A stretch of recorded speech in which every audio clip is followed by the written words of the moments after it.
guys! Good morning, good afternoon, good evening! I'm back! So ito, papunta na tayo to pick up my kids for church. So ito nga, pag-usapan natin itong survey.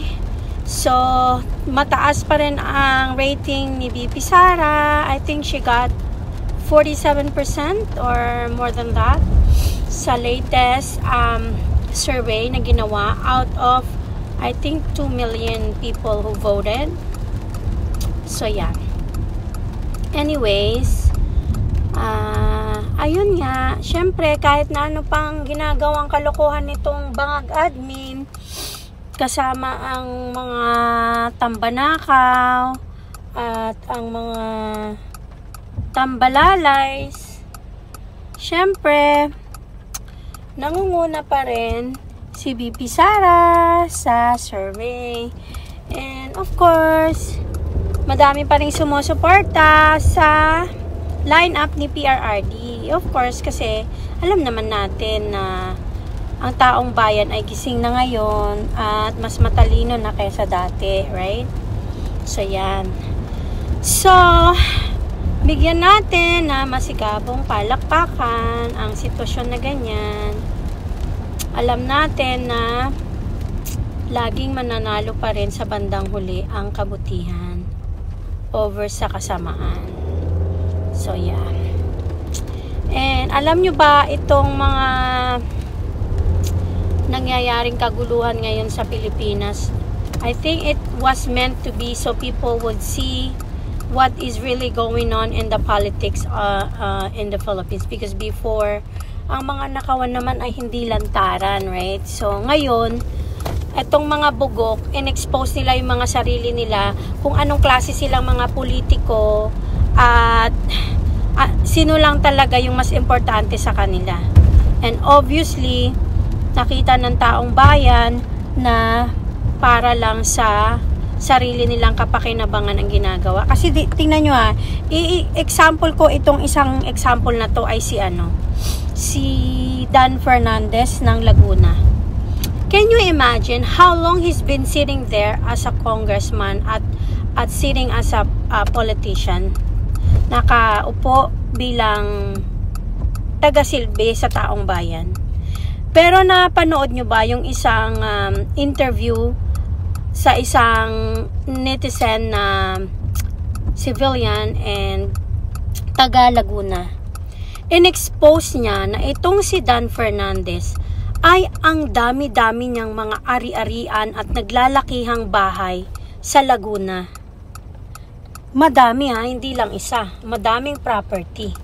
Pero pinakita niya at sinabi niya doon sa kanyang mga litanya na itong si Dan Fernandez daw ay napakadaming ari-arian sa Laguna.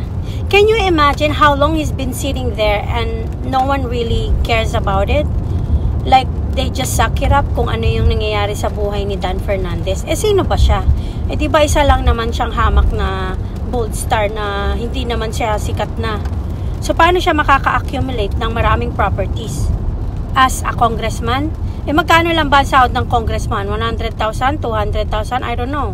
But I'm sure it's not gonna be millions of dollars for you to accumulate a land and properties all over Laguna. At hindi lang isa, madami daw properties. Right?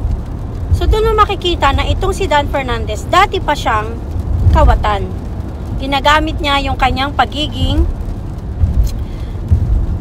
empleyado ng bansang Pilipinas. Kasi empleyado naman talaga yung mga yan dahil dapat ang pinagsisilbihan nila mga Pilipino, right?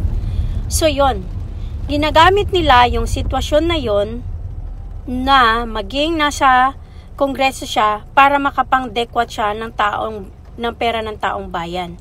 At ayun nga, nagkaroon siya ng maraming properties. And dun malalaman mo kailangan mo silang i-lifestyle check Anong klaseng pamumuhay meron sila? Hindi naman ganun kalakihan ang sahod sa Congress. Unless kurakot ka, then magiging mayaman ka talaga. Kagaya ng mga kasamahan niya sa Tuwadcom na may mga bulletproof pa na sasakyan. Si PRRD nga na naging presidente, hindi siya nagkaroon ng bulletproof na sasakyan. dahil hindi siya magnanakaw. Walang magnanakaw na Dutertes. Yun ang katotohanan. So ngayon, na-expose ang mga hinayupak, kaya it's good thing na nangyayari itong mga nangyayari ngayon dahil na-expose ang totoong masasama na mga nasa politiko. Yung mga magnanakaw, sila ay na-expose. So, can you imagine that? So, imbis na tayo ay malungkot, magpasalamat tayo na nangyari yung mga pangyayaring ito na na-expose ang ginagawa. Kasi tanga-tanga rin tong si Tambal Nakaw eh. Masyado niya ring in-expose, masyado niyang pina-obvious yung kanyang pagnanakaw. Eh yan, nasilip ng taong bayan. Dahil dyan sa akap-akap niya. Right? Sa ginagawa niyang pangsusuhol sa mga kababayan niya. Kaya pala siya nananalo ng paulit-ulit. Right? So yun. Makikita mo talaga na nagkaroon ng magandang result yung itong mga nangyayari na to. So magpasalamat na lang tayo at na-expose sila through their own actions. Kumbaga, ginisa nila yung mga sarili nila sa kanilang sariling mantika. Yun. Yan ang katotohanan dyan. Anyways, thank you again guys for listening, and please like, subscribe, comment, and share, and also click the notification buttons. And thank you so much for all your support. Malapit na tayong mag 1,000. So, road to 1,000 followers na tayo. Thank you guys for your support. God bless you and ingat lagi. Bye!